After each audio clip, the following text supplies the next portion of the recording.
Baik, perkenalkan nama saya Lesus Kerion, Prodi Manajemen 2020. Di sini saya akan menjelaskan tentang kuesioner saya.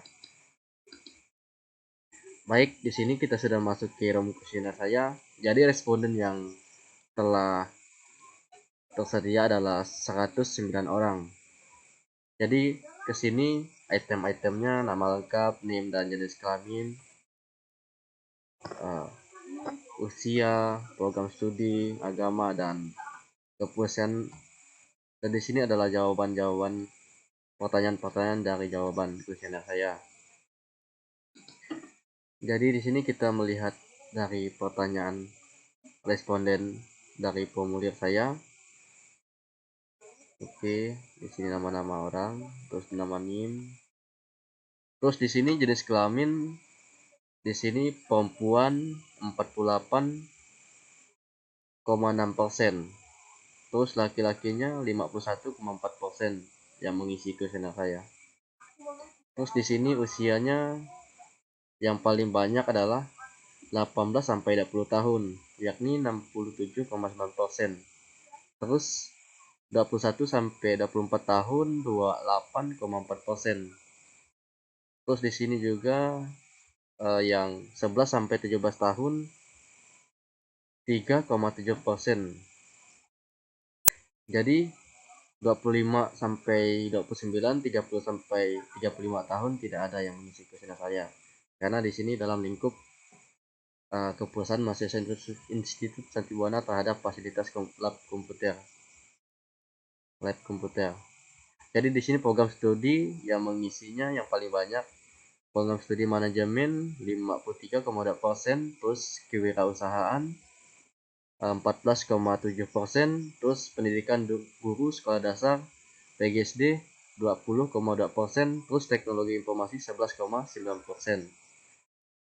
Jadi di sini agamanya agama Katolik 86,2%,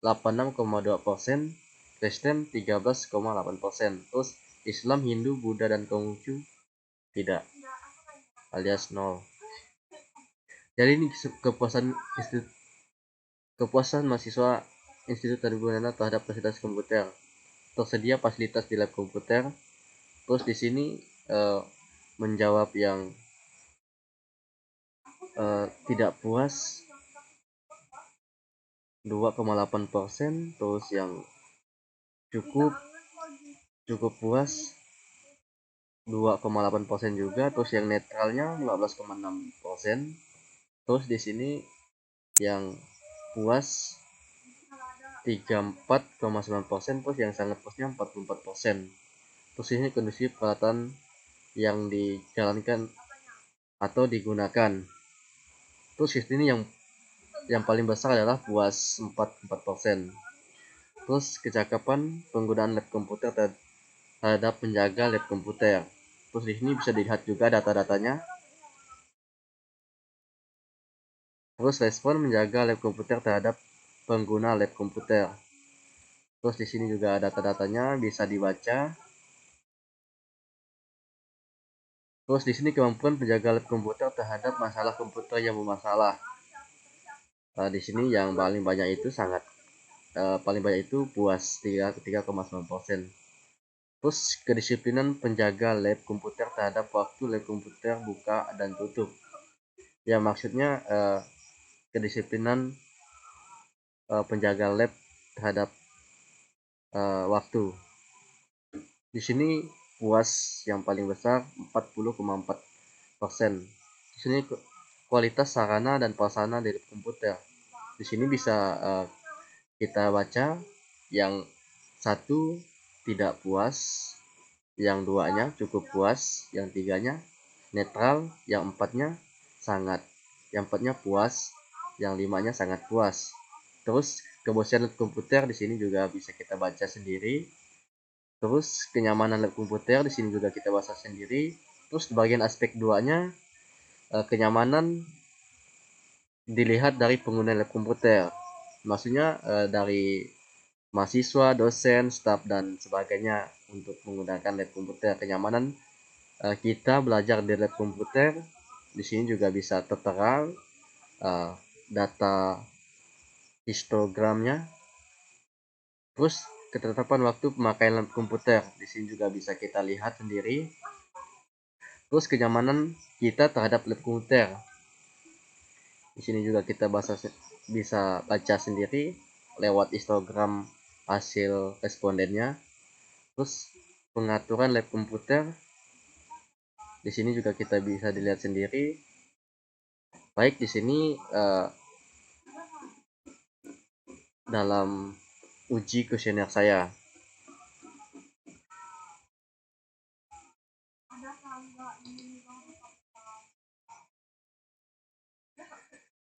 Baik, di video ini kita akan melakukan pengujian instrumen untuk kuesioner saya tadi.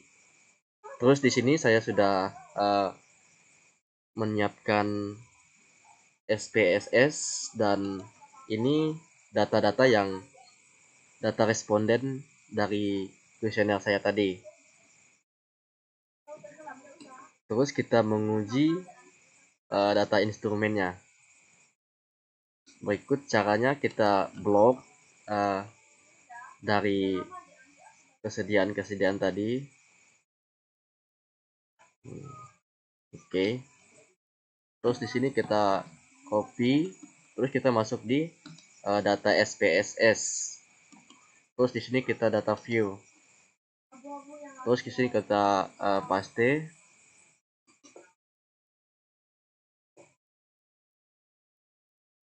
Oke, masih loading. Oke. Di sini sudah di paste, terus kita masuk di variable view. Terus di sini adalah 6 item, ada 13 item. Terus di sini kita bisa ubah dalam bentuk manual, kita bisa bikin seperti X1, terus X2, X, oke, X2, X3, X4, X5, X6, X7, X8, X9, X10, X11, X12. Terus di bagian sini kita tulis total. Oke. Terus kita masuk lagi di data view. Terus kita mencari data validitasnya. Terus caranya kita klik item analyze. Terus kita masuk di cons. Terus di sini kita Ctrl A, pindahkan di variabel, terus kita tekan oke.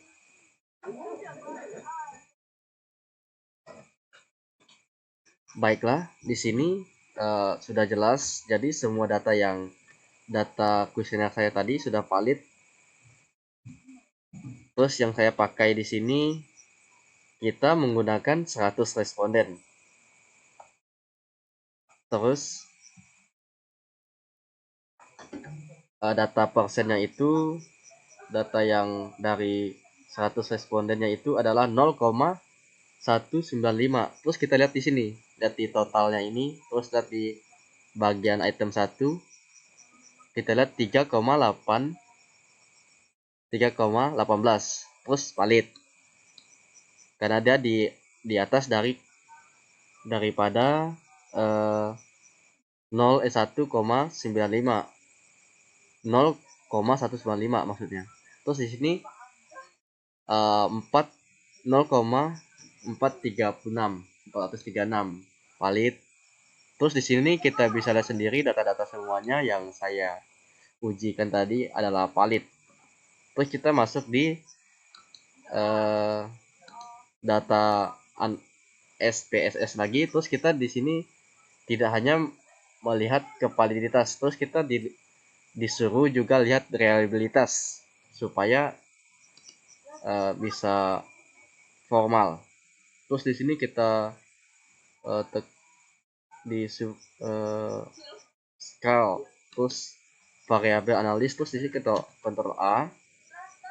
Tapi bedanya di sini kita totalnya ini kita bedakan sendiri daripada 12 item. Terus di sini kita pindah item sini, terus bisa lihat sendiri di sini. Terus statistik kita tekan time item delete, terus continue, terus oke.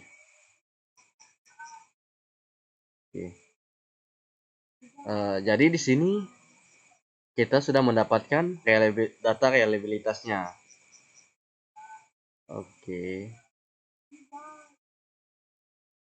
Oke, ini Anox alpha dan end of items.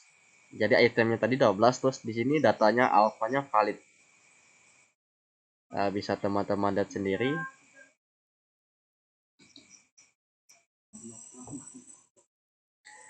Baik, di sini saya akan menjelaskan uji asumsi klasik. Jadi, uji asumsi klasik ini adalah uji normalitas dan uji multikolinitas dan uji hello cross the identitas. Terus di sini kita copy, terus kita masuk di SPSS. Terus di sini sudah saya siapkan.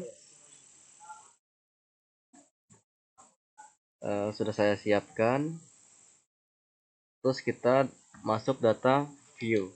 Terus di sini kita paste karena di aplikasi Excel tadi sudah kita copy. Terus di sini data-datanya.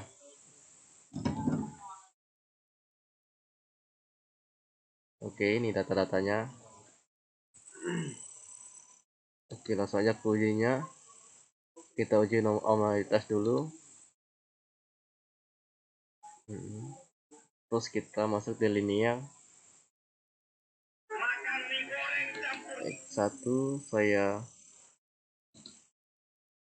X1 sama S2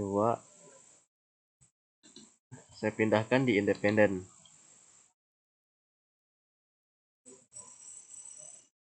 Terus yang loyalitasnya saya pindahkan di dependen. Terus di sini saya masuk dalam item statistik. Terus saya checklist di ini, terus continue.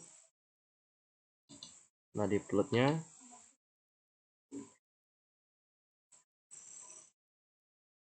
ini saya pindah di Y. Terus yang ini saya pindahkan ke X. Terus di sini checklist, terus continue.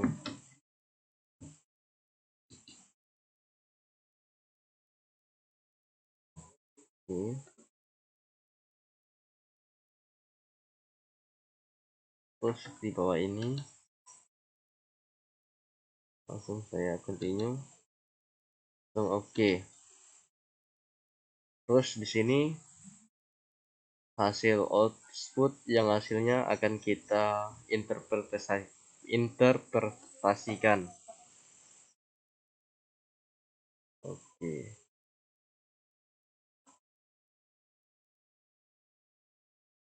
Ini data-datanya. Boleh kita lihat.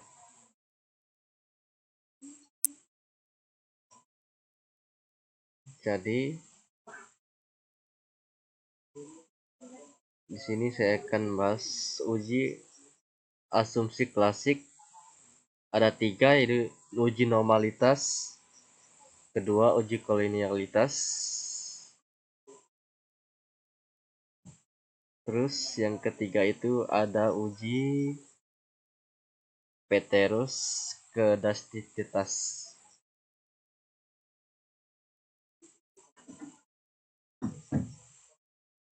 Jadi kita uji normalitas terlebih dahulu.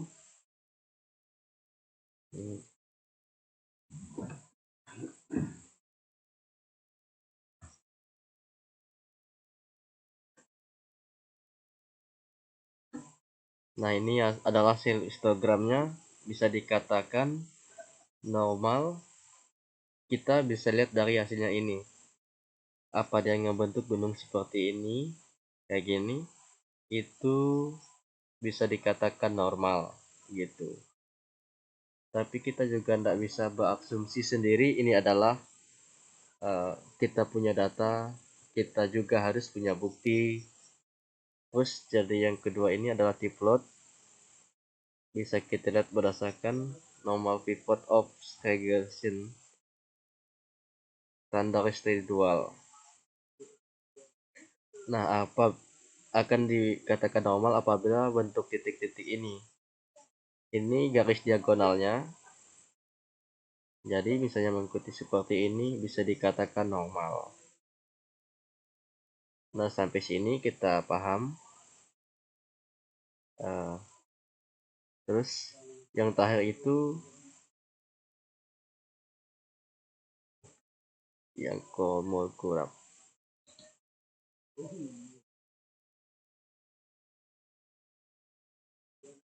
Jadi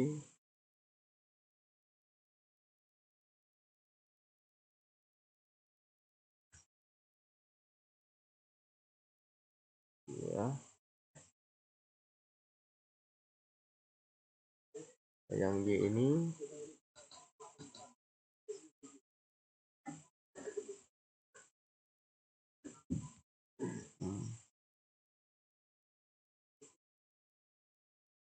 guys.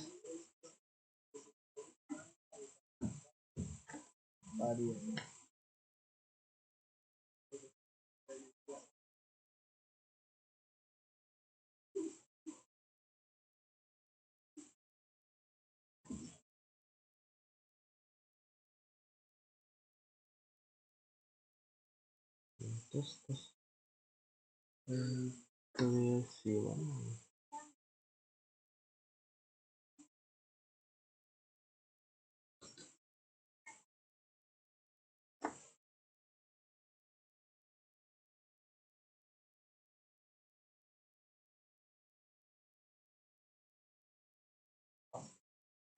nah, yang ini kita bisa lihat dari sini. Oke.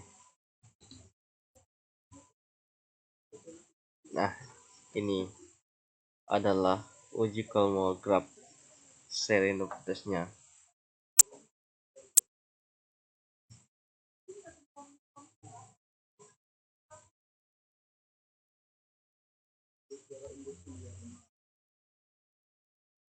Nah, di sini data yang paling kuat untuk membuktikan variabel tersebut itu benar-benar normal.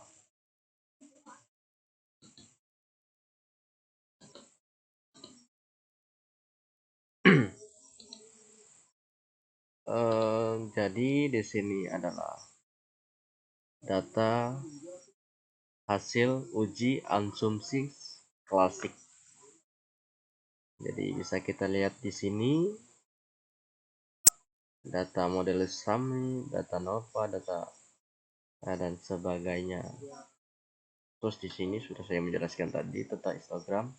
Di sini bisa dikatakan normal jika berbentuk gunung seperti ini, dan ini dikatakan normal jika data variabel datanya ini seperti ini. Terus mohon maaf di sini tadi saya salah menulis. Sebenarnya ini titik koma ini adalah L, loyalitas. Oke.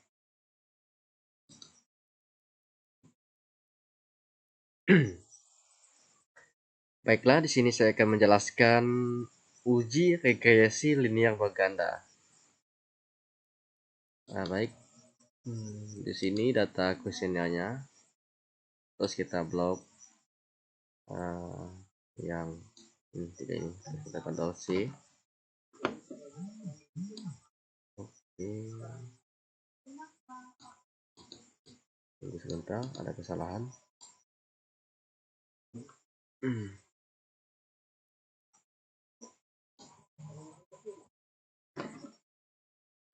Kita masuk di SPSS, terus di sini sudah. Di sini kita bisa terus harga, terus di sini kita tulis kualitas. Oke, terus di sini kita tulis loyalitas. Oke, kita masuk di data view. Di sini karena datanya sudah tadi, kita paste. Oke.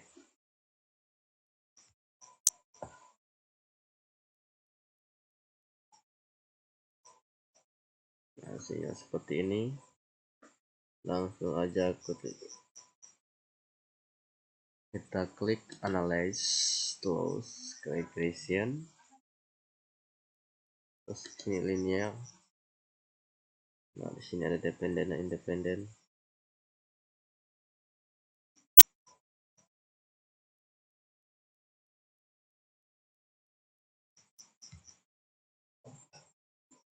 X-nya ini ke independent, terus yang Y-nya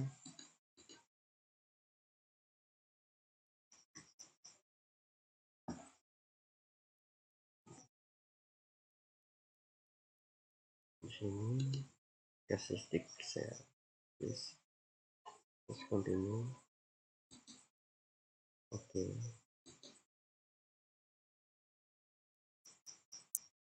Nah, ini adalah hasil outputnya. Nah, yang mau dipakai apa saja kita perhatikan baik-baik. Oke.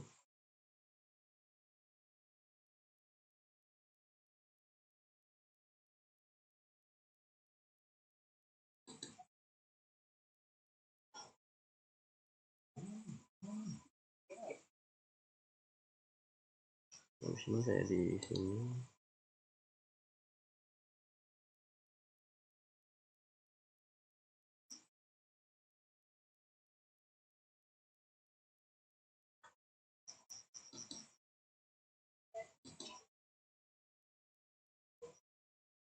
Nah, rumusnya adalah regresi linear berganda ini Y sama dengan A dan tambah B1 X1 tambah B2 kali X2. Jadi sama dengan perkalian ada di sini 15,429 ditambah 0,084 tambah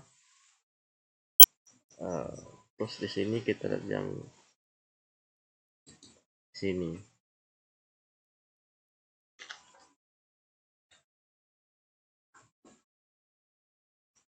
Oke, di sini sudah jelas semuanya. Baik, di sini mungkin sekian dari video hasil pengujian dari saya untuk menguji data kuesioner saya.